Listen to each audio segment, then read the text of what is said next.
It's a very good morning to all of you. तो आज हम अपना प्रीलिम्स बूस्टर जो सीरीज़ है उसको कंटिन्यू करते हैं। तो ये पहला हमारा टॉपिक है ऑपोजिशन ऑफ मार्स। अब बेसिकली इस टॉपिक में क्या है मैं आपको जिस्ट में समझा देता हूँ कि हमारे मार्स और जो हमारे अर्थ है ये सन को अराउंड रिवॉल्व करते हैं। तो कुछ टाइम में ऐसे एक पोजीशन आ जाती है कि जब ये तीनों एक ही लाइन में हो जाते हैं। ठीक है, तो जब ये ऑपोजिशन पोजीशन कौन सी होगी कि जब मार्स और सन जो है वो अर्थ के आजू बाजू हो जाएंगे। मतलब कि ऐसा ऐसे रिवॉल्व करते हुए सन के अराउंड रिवॉल्व करते हुए जो अर्थ है वो बीच में आ गई और मार्स एक एंड पर हो गया और सन जो है वो दूसरे एंड पर हो गया। तो एक ऐसी स्ट्रेट लाइन बन जाना जिसमें कि अर्थ मिडल में हो जाए, मार्स एक कोने में हो जाए और सन एक कोने में हो जाए, उसको हम कहते हैं opposition of Mars position, opposition position of Mars. ठीक है, तो इसको हम टर्म ऑपोजिशन क्यों यूज़ करते हैं? क्योंकि ये सन के ऑपोजिट है।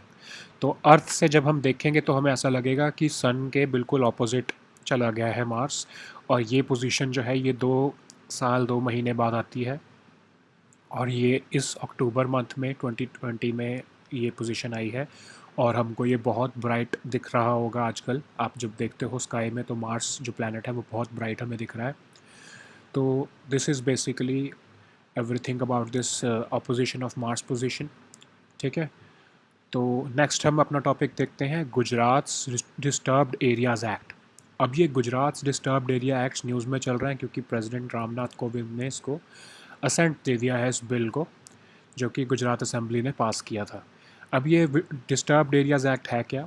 अब कुछ ऐसे एरियाज़ हैं गुजरात में जहाँ पर कम्युनल राइट्स पहले हो चुके हैं, तो वहाँ पर ये डिस्टर्ब्ड एरियाज़ एक्ट का प्रोविज़न लेकर आए थे गवर्नमेंट वहाँ पर कि जो वहाँ की प्रॉपर्टी है उस एरिया में उसको बिना डिस्ट्रिक्ट कलेक्टर के पूछे कोई बेच नहीं सकता। ठीक है, वो क्यों लेकर आए थे प्रोविज़न, क्यों डिस्ट्रिक्ट कलेक्टर से परमिशन चाहिए होगी? ताकि पोलराइजेशन ना हो पाए, कि ऐसा ना हो कि किसी एरिया में एक कम्युनिटी के लोग ज़्यादा रहने लग जाएं और दूसरी कुछ कम्युनिटी के लोगों को फोर्सिबली इवैक्यूएट किया जाए। जैसे आपने देखा था कि यूपी में ऐसा हो रहा था कि कुछ कुछ जगहों पे जैसे कैराना में हो रहा था कि फोर्स्ड इवैक्यूएशन हो रही थी, कि उनके ज़बरदस्ती घरों पर कब्ज़ा कर लिया था कुछ एक कम्युनिटी पर्टिकुलर कम्युनिटी के लोगों के, और उनके घरों पर कब्ज़ा करके उनको घर से निकाल दिया था। तो वहाँ पर क्या हो रहा था कि एक कम्युनिटी मेजॉरिटी में आ गई थी। जब वो कम्युनिटी मेजॉरिटी में आएगी तो वहाँ पर कम्युनल राइट्स होने का चांसेस ज़्यादा होते हैं। वहाँ की डेमोग्राफी जब चेंज हो जाएगी तो कम्युनल राइट्स दोबारा होने की वहाँ पर ज़्यादा चांस होते हैं, क्योंकि वो लोग जिन्हें वहाँ से निकाला गया है वो रिवेंज लेने की एक भावना रखते हैं उस कम्युनिटी के अगेंस्ट। ठीक है, इसलिए ये लेकर आए थे कि डिस्टर्ब्ड एरियाज़ एक्ट में अगर कोई भी अपनी इमूवेबल प्रॉपर्टी कौन सी होती है, जैसे आप अपना घर बेच रहे हो, तो कलेक्टर जो है उसके पास बायर को भी और सेलर को भी जाना पड़ेगा और बायर को वहाँ पर बताना पड़ेगा कि मैं अपनी विल से अपनी मर्ज़ी से ये घर बेच रहा हूँ, मुझे किसी ने मजबूर नहीं किया है, और ये जो घर बेचने में मुझे प्रॉपर मार्केट प्राइस मिल रहा है, कोई मुझे कम पैसे नहीं मिल रहे हैं, मुझे कोई फोर्स या थ्रेट नहीं है, मैं अपने आप ये घर बेचना चाहता हूँ, मुझे यहाँ से जाना है। ठीक है, तो ये इसका पूरा मोटिव ही क्या था? कम्युनल पोलराइजेशन को रोकना। ठीक है, लेकिन अब क्यों इसको अमेंडमेंट करने की ज़रूरत पड़ गई? क्योंकि गवर्नमेंट ने देखा कि कुछ इंडिविजुअल्स जो थे वो इस एक्ट को बाईपास कर रहे थे, इसके लीगल लूप होल्स का फ़ायदा उठाकर इसको बाईपास कर रहे थे। अब वो क्या करते थे कि थ्रेटन करते थे लोगों को और कहते थे कि डिस्ट्रिक्ट कलेक्टर के सामने तुम्हें ये बयान देना है कि अ, हम अपनी मर्ज़ी से ये बेच रहे हैं, और या फिर उनको बहुत ज़्यादा प्राइस ऑफ़र कर देते थे। उसकी वजह से क्या होता था कि वो जो अ, जिसकी प्रॉपर्टी है वो उसको घर को बेचकर निकल जाता था वहाँ से। ठीक है, तो ये जो है कुछ इश्यूज़ थे, और एक और इशू था कि जो इन डिस्टर्ब्ड एरियाज़ में जब प्रॉपर्टी बेचने की बारी आती थी तो वो इस एक्ट को ही ऑल टुगेदर बाईपास कर देते थे, और जो सारी सेल ऑफ प्रॉपर्टी होती थी उसको कौन से एक्ट के अंदर, द रजिस्ट्रेशन एक्ट जो गुजरात में वैलिड है उसके अंदर रजिस्टर कर लेते थे, ताकि इस एक्ट को बाईपास किया जा सके। इस डिस्टर्ब्ड एरियाज़ एक्ट के अंडर वो अपनी प्रॉपर्टी को बेचते ही नहीं थे। ठीक है, तो अब जो नवा एक्ट आया है, जो अमेंड करने के बाद अब क्या किया है गवर्नमेंट ने, अब कलेक्टर को ज़्यादा पावर दी गई है कि वो ये देख सके कि जो सामने उसके बयान दे रहा है बायर जो है या सेलर जो बयान दे रहा है, जिसकी प्रॉपर्टी है, जो सेलर बयान दे रहा है कि मैं अपनी मर्ज़ी से बेच रहा हूँ, तो वो लाइकलीहुड ये देख सकता है कि क्या ये ज़बरदस्ती किया जा रहा है उसके साथ या नहीं, क्या ये जानबूझकर ये ऐसी प्रॉपर्टी सेल की जा रही है जिसकी वजह से वहाँ की डेमोग्राफी को चेंज किया जा सके, या मतलब एक तरह से कलेक्टर की विजडम के ऊपर अब ज़्यादा कलेक्टर की विजडम को ज़्यादा पावर्स दी गई है। ठीक है, एक प्रोविज़न ऐसा भी लेकर आए हैं कि जिसमें जो टर्म्स हैं transfer of right, title, interest, जो प्रॉपर्टी के ऊपर जितनी भी ये जो प्रोविजंस होते हैं, जो डेफिनेशंस होती हैं, इसको बहुत ज़्यादा वास्ट कर दिया गया है और कलेक्टर जो है उसके प्रायर अप्रूवल की ज़रूरत पड़ने लगेगी इन टर्म्स को इंटरप्रिटेशन में। ठीक है, अब इसके लिए जो है उन्होंने अमेंड, क्योंकि हमने देखा था कि रजिस्ट्रेशन एक्ट जो है उसका भी मिसयूज़ किया जा रहा था, तो अब वो मिसयूज़ नहीं हो पाएगा क्योंकि इन डिस्टर्ब्ड एरियाज़ में प्रॉपर्टी को रजिस्ट्रेशन एक्ट के अगेंस्ट नहीं के का यूज़ करके नहीं बेचा जा सकता। ठीक है, अब सबसे बड़ा जो चेंज है जिसमें क्या होगा कि शायद कंट्रोवर्सी भी हो सकती है कि पहले क्या होता था कि किसी भी एरिया को डिस्टर्ब्ड एरिया तभी बनाया जा सकता था जब वहाँ पर कभी कम्युनल राइट हुआ हो, लेकिन अब गवर्नमेंट जो है वो किसी भी एरिया को डिस्टर्ब्ड एरिया बना सकती है जहां उसे लगता है कि कभी कम्युनल राइट हो सकता है। तो ये एक कंट्रोवर्शियल प्रोविज़न है कि जिसमें गवर्नमेंट मशीनरी है उसको ज़्यादा पावर्स दी गई मिल जाएंगी कि वो किसी भी एरिया को डिस्टर्ब्ड एरिया बना सकते हैं अपने विजडम के अनुसार। ठीक है, तो ये हमारा डिस्टर्ब्ड एरियाज एक्ट का हमारा टॉपिक था। अब हमारा नेक्स्ट टॉपिक क्या है? The human cost of disasters. अब ये रिपोर्ट जो आई है वो UN office for disaster risk reduction ने रिपोर्ट दी है। उन्होंने क्या देखा है कि पिछले 19 सालों में, मतलब एक तरह से 20 सालों में, पिछले 20 सालों में ऑलमोस्ट 1.23 मिलियन लाइव्स अफेक्ट हुई हैं 7348 मेजर डिज़ास्टर इवेंट्स की वजह से, और 4.2 बिलियन लोगों को इससे ये डिज़ास्टर्स ने अफेक्ट किया है, जिससे कि ग्लोबल इकोनॉमी को $2.97 ट्रिलियन का नुकसान हुआ है। अब वो कह रहे हैं कि पिछले ये बहुत एक बड़ा नंबर है एज़ कम्पेयर टू 1980 से 1999, पिछले जो इससे 20 साल पहले का जो डेटा था उसमें सिर्फ 4212 डिज़ास्टर्स हुए थे मेजर, लेकिन अब वो नंबर ऑलमोस्ट डबल हो गया है, 7348 हो गया है। और इसका सारा रीज़न क्या है, क्यों हो गया है? क्योंकि क्लाइमेट रिलेटेड डिज़ास्टर्स बढ़ गए हैं। Extreme weather events like floods, drought and storms जो है वो बढ़ गई हैं। सबसे बड़ा जो है वो है एक्सट्रीम हीट। एक्सट्रीम हीट की वजह से सबसे ज़्यादा नुकसान हुआ है, डिज़ास्टर्स ज़्यादा इंक्रीज़ हुए हैं। अब हम देख लेते हैं कि UN office for disaster risk reduction है क्या। इसको 1999 में बनाया गया है, दिसंबर 1999 में। ये किसका सक्सेसर है? International decade for natural disaster reduction. अब ये इम्प्लीमेंट करता है international strategy for disaster reduction. जो इंटरनेशनल स्ट्रेटजी बनाई है कि डिज़ास्टर रिडक्शन को कैसे टैकल किया जाए, डिज़ास्टर रिडक्शन कैसे इंश्योर की जाए, डिज़ास्टर्स को कैसे टैकल किया जाए, ये उसकी इम्प्लीमेंटेशन देखता है। जो यूनाइटेड नेशंस का हमारा सेक्रेटरीट है यूएस में, न्यूयॉर्क में, उसी का ये एक पार्ट है, UN office for disaster risk reduction. और सबसे इम्पॉर्टेंट क्या है कि ये करंटली सेंदाई फ्रेमवर्क, हमारा सेंदाई फ्रेमवर्क जो है डिज़ास्टर रिस्क रिडक्शन का, उसकी इम्प्लीमेंटेशन, फॉलोअप और रिव्यू को भी यही ऑफिस देखता है। ठीक है, अब सेंदाई फ्रेमवर्क क्या चीज़ है? ये जब हमारे SDGs, जो हमारे सस्टेनेबल डेवलपमेंट गोल्स जब आए हैं, उसके बाद ये सबसे पहला मेजर एग्रीमेंट साइन किया था 2015 में सेंदाई में। सेंदाई कहाँ पर है? जापान में। अब ये है क्या सेंदाई फ्रेमवर्क? ये एक वॉलंटरी या और नॉन बाइंडिंग, ये वॉलंटरी है और नॉन बाइंडिंग, गवर्नमेंट्स के ऊपर बाइंडिंग नहीं है, ये लीगली बाइंडिंग नहीं है, वॉलंटरी है। ये एक एग्रीमेंट है जिसमें कि रिकॉग्नाइज़ किया गया है कि सिर्फ हमारी जो गवर्नमेंट्स हैं उन्हीं की जिम्मेदारी नहीं है, चाहे उनकी प्राइमरी जिम्मेदारी होती है डिज़ास्टर को रिड्यूस करने की, लेकिन सिर्फ उन्हीं की जिम्मेदारी नहीं है, और भी स्टेक होल्डर्स हैं जिनकी जिम्मेदारी है डिज़ास्टर के रिस्क को रिड्यूस करने में, जैसे कि लोकल गवर्नमेंट्स, प्राइवेट सेक्टर और अलग अलग तरह के और स्टेक होल्डर्स। ठीक है, अब एक और टॉपिक है जो आपको ध्यान से समझना होगा वो है नोबेल प्राइज़ इन इकोनॉमिक्स। अब ये नोबेल प्राइज़ इन इकोनॉमिक्स मिला है किस फील्ड में?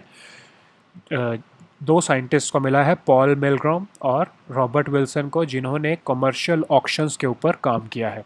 ठीक है, तो अब ये ऑक्शन तो आपको पता होगा टर्म क्या होता है। ऑक्शन मतलब बोली लगती है जो, उसके ऊपर उन्होंने अच्छी रिसर्च की है। तो वो हम थोड़ा सा देख लेते हैं कि क्या रिसर्च की है उन्होंने। उन्होंने कहा है कि ऑक्शंस जो हैं, पहले तो आपको जो पहले समझा देते हैं वो ऑक्शन थ्योरी होती क्या है, जो इन्होंने बनाई है वो ऑक्शन थ्योरी है क्या। ऑक्शन थ्योरी जो है वो कैसे एक ऑक्शन की जाएगी, एक प्राइस ऑफ अ कमोडिटी, जो मतलब जो कमोडिटी जो जिसकी ऑक्शन हो रही है उसका प्राइस कैसे डिटरमिन किया जाएगा, उसको एक्सप्लेन करने का एक थ्योरी इन्होंने बनाई है। ठीक है, अब वो कह रहे हैं कि तीन ऐसी चीज़ें हैं जो डिसाइड करती हैं कि ऑक्शन जो है वो किस प्राइस पर होगी एंड में। ठीक है, सबसे पहला तो रूल्स ऑफ द ऑक्शन।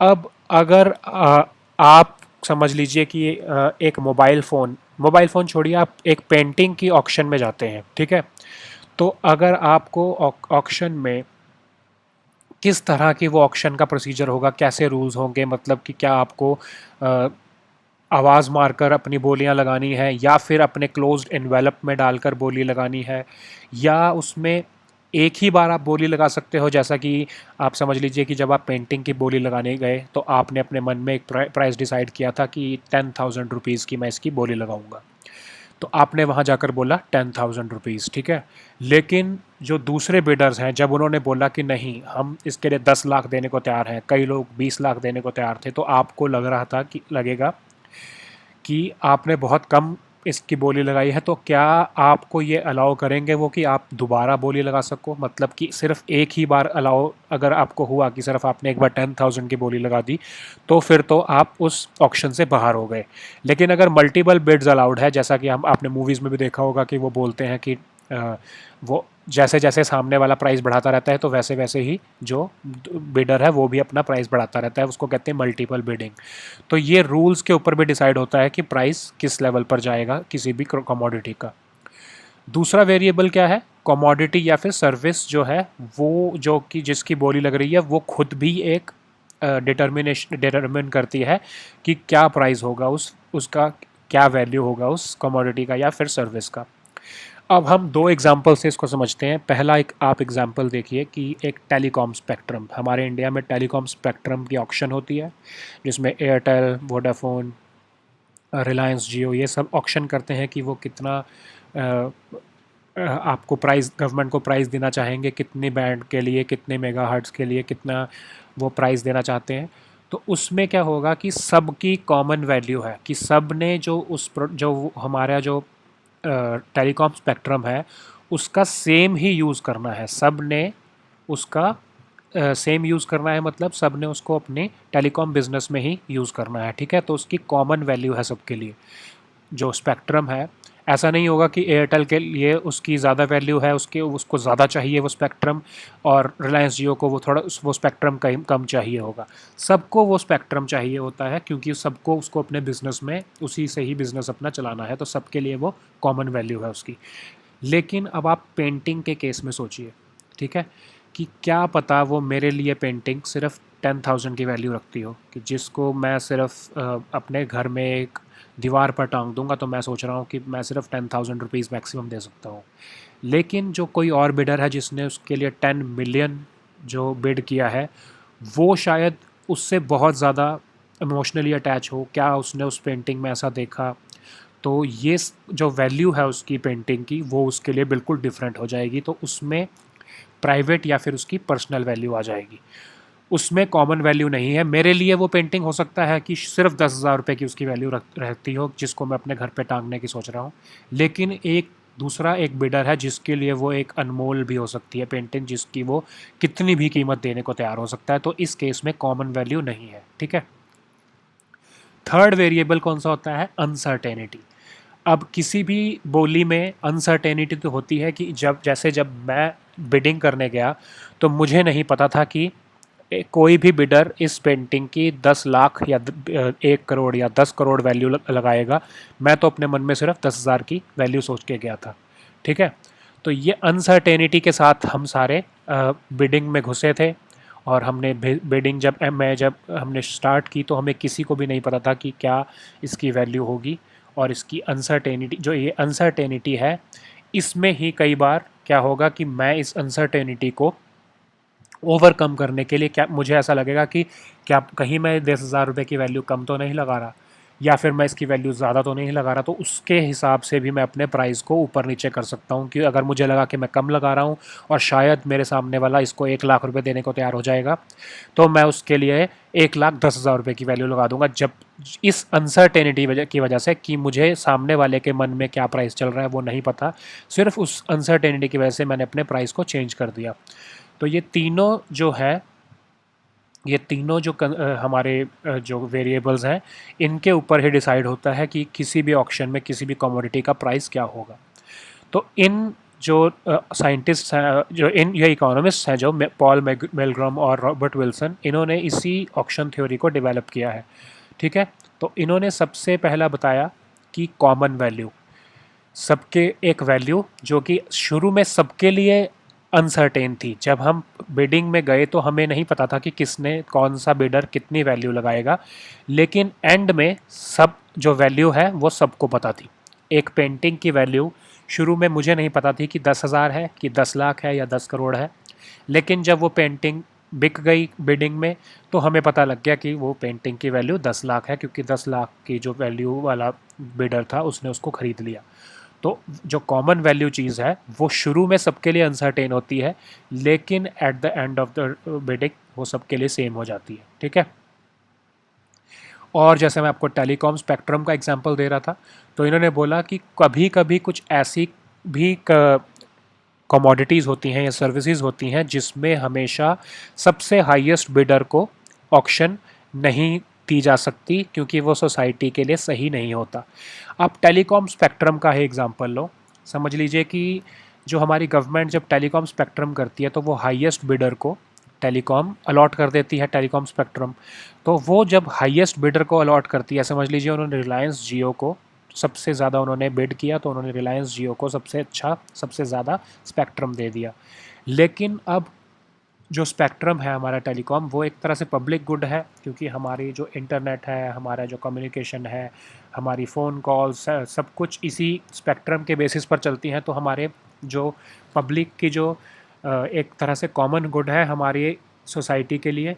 तो जो गवर्नमेंट अगर उससे एक कंपनी से बहुत ज़्यादा पैसे लेके उसको सेल करेगी, तो वो कंपनी को, क्योंकि उसने बहुत ज़्यादा प्राइस पे किया है, तो उसको जो अपने जो प्रोडक्ट्स हैं, कंज्यूमर प्रोडक्ट्स हैं, जो अपने जैसे समझ लीजिए उनकी जो रिलायंस जियो जो आपसे चार्जेस लेगा जनता से, वो बहुत हाई लेगा ताकि वो अपनी बिडिंग की कॉस्ट को रिकवर कर सके। लेकिन गवर्नमेंट ऐसा भी नहीं कर सकती कि वो बहुत कम रेट पर दे दे उनको, क्योंकि उस केस में भी ऐसा होगा कि गवर्नमेंट के पास रेवेन्यू नहीं आ पाएगा। तो इस डिलेमा से निकलने के लिए भी ऑक्शन थ्योरी जो है उसमें इन दोनों साइंटिस्ट ने हेल्प किया है कि क्या सबसे बेस्ट मेथड हो सकता है इस डिलेमा से निकलने का। ठीक है, उन्होंने और न्यू फॉर्मेट्स बताए ऑक्शनिंग करने के, ये एग्जांपल वही है, a seller motivated by broad societal benefit rather than maximal revenue. Seller इसमें केस में आप, हम जो मैंने टेलीकॉम का एग्जांपल लिया उसमें सेलर है government of India. Societal benefit क्या है कि सबको अफोर्डेबल रेट पर इंटरनेट और कॉलिंग वगैरह के जो बेनिफिट्स हैं वो मिल सकें हमारी टेलीकॉम कंपनीज से। तो सोसाइटल बेनिफिट देखना उनके लिए ज़्यादा ज़रूरी है हमारी गवर्नमेंट के लिए, ना कि उनको अपना रेवेन्यू, ना कि टेलीकॉम स्पेक्ट्रम से जो रेवेन्यू है वो देखना ज़्यादा ज़रूरी नहीं है। तो ऐसे केस में कौन से फॉर्मेट्स ऑक्शनिंग के यूज़ करने चाहिए उसके बारे में भी इन दोनों इकोनॉमिस्ट ने अपनी ऑक्शन थ्योरी में बात की है। ठीक है, अब लास्ट टॉपिक हमारा है एक्सरसाइज सुरक्षा कवच। बेसिकली एंटी टेररिज्म एक्सरसाइज थी जो इंडियन आर्मी और महाराष्ट्र पुलिस ने पुणे में रिसेंटली की है। तो ये बेसिकली कोऑपरेट करने के लिए कि ड्रिल्स और प्रोसीजर्स किए हैं पुणे में। तो ये आपके प्रीलिम्स के लिए बस इंपॉर्टेंट हो सकता है कि आप कोई एक्सरसाइज सुरक्षा कवच पूछकर आपको वो दो कंट्रीज़ का एग्जांपल दे देंगे, तो आपको पता होना चाहिए कि वो कुछ इंडिया और किसी और कंट्री के बीच में नहीं, इंडियन आर्मी और महाराष्ट्र पुलिस के बीच में ये एक्सरसाइज हुई थी। ठीक है, तो ये हमारे आज के टॉपिक्स थे। तो आप PDF टेलीग्राम से डाउनलोड कर सकते हो। Will meet next time with more topics. Until then, goodbye and thank you.